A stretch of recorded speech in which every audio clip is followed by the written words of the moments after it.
Hello mga ka-amazing. So kaning video ha ganyan gyud siyang buntag na ako gi record. So man siyang paghuman ako og pamahaw.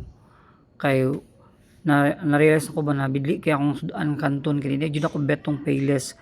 So nakauna makuha ko daghang mangga nga pinulakan.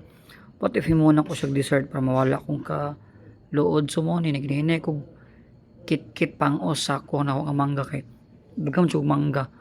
Wala pa gini ako na panghatag karon kay walay duty akong mga pangtagaan.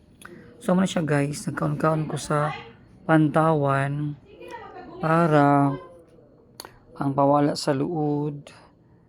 So tamis kay ang mangga super lami kay siya gyud. Sagbog na ang panahon kay burjog ko. Masakay mo kaon ko ani nga mangga.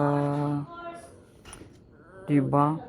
Then nangagdap yun ko sa mga silingan. Kay kuan di ka na jud kayo pero dili man sila mukaon daw nalato na pud sila kinaon sa mga mangga pertigyong daghana ulan na ni gini ang buntag guys tungod pa ni sa bagyong Inday siguro no kay napaguro wala paguro kagawa sa kanang Philippine Area of Responsibility so mo to naglan-ulan po siya nagfog gini gini ang buntag nalingaw ko nalaglan taw kay mura ko na sa Bukidnon feels kayo nga bugno ang panahon din foggy ang morning. So patay niya pag pagkaon mangga kay pwede gid niyang tamisa. Actually daghan pa kog mangga karon sa balay sa gusto mangayo kung duol lang. Pwede gid ako tagaan kay di gyapon to mahurot madaot gyapon tong mga mangga.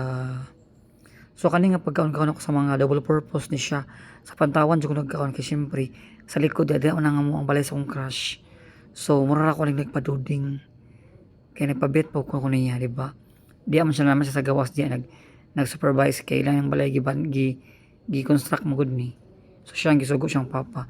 Kung ka pagmanggali para mapansin ana naman na kanya-kanya man tawag salida ug atake para mapansin. So mo to siya. Thank you so much for watching. Please like, follow and share my page. Ka-amazing.